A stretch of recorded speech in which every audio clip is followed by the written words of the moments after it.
আমি বলতেছি M O T H E R motor না মেন্টাল? মোটর। ওরে ভাই, আপা কিন্তু আসলেই শিক্ষিত, সুন্দর ইংলিশ বলতে পারে। আমি তো শিক্ষিত ভাই, আমি অশিক্ষিত না। আমি inter second year running, so আমার ওয়ার্ড দেখলে আমি বুঝি। আর আমি প্রচুর ইংলিশে টাইপিং করি। একটা সময় রিলেশন টাইমে আমি প্রচুর।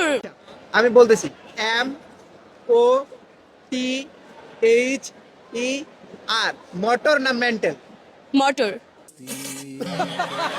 আসলে আপনার ব্যাকগ্রাউন্ড স্টাডি কতটুকু, এডুকেটেড পারসন, এই বিষয়গুলো জানতে এগুলো একটু যদি ক্লিয়ার করে দিতে। আমি হচ্ছি ইন্টার সেকেন্ড ইয়ার রানিং, রাজধানী আইডিয়াল কলেজ রামপুরায় ইন্টারে পড়ছি। আমি এখনো বাচ্চা, ছোট মেয়ে।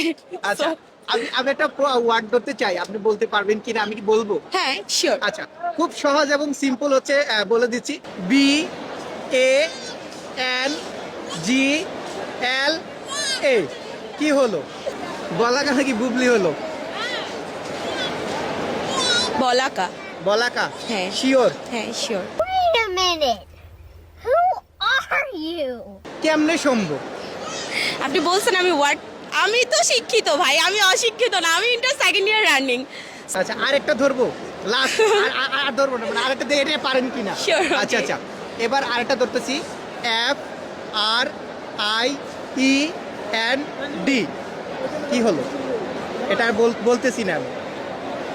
কি আসবে? আবার আরেকবার। F R I E N D. Final. Final? Sure? Sure. আপু শিওর? এটাই মনে হচ্ছে Sure? ফাইনাল। কেমনে সম্ভব?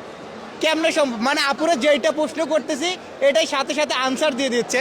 আপুর এই মানে এই বাক্যগুলো আসলে সঠিক হয়েছে কিনা আপনারা কমেন্ট বক্সে বলে যাবেন। আর ভিডিওটি আজকে এখানে সমাপ্ত করছি। আপু মার্কেট করবে এখন। থ্যাংক ইউ আপু। Thank you, welcome. Thank you.